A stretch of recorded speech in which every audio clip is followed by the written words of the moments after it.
এই বইটাতে একটা দারুণ এক্সাম্পল দেওয়া আছে 5 - 5, উত্তর কি হবে? 0। 5 divided by 5 1, 5 plus 5 10 and 5 multiply by 5 25। So একটা 5 কে যদি এভাবে দেখি দ্যাট ইজ উই, মানে আমি বা আমরা।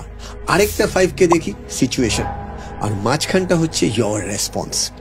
তো তুমি যদি মাল্টিপ্লাই মোডে থাকো, যখন সারা পৃথিবী নেগেটিভ কিন্তু তোমার মধ্যে সেই মাল্টিপ্লাই মোডে আছো। করোনার সময় একটা কথা খুব ফেমাস হয়েছিল, কেউ এটাকে ভালোভাবে নিয়েছে, কেউ এটাকে পজিটিভ ভাবে নিয়েছে, নেগেটিভ ভাবে নিয়েছে। ব্যাপারটা কি? আগার বাহার নেই যা সকতে হো, অন্দর তো রহ সকতে হো। মানে যদি বাইরে না যেতে পারো, ভেতরে তো থাকতে পারো। কথাটা দুরকম মানে, একটা ফিজিক্যাল মেটেরিয়াল মানে বাইরে যেতে পারছো না, বাড়ির মধ্যে থাকো। আরেকটা হচ্ছে এখানে বাড়ি মানে কি নিজের মধ্যে নিজে যাওয়া, মানে বাইরে তুমি বেরোতে পারছো না কিন্তু নিজের ভেতরে তো যেতে পারো। মানে বাড়িতে বসে 10টা বইয়ের পাতা তো উল্টাতে পারো, তাতে তো নিজের মনের ভেতরে তোমার গ্রোথ হচ্ছে।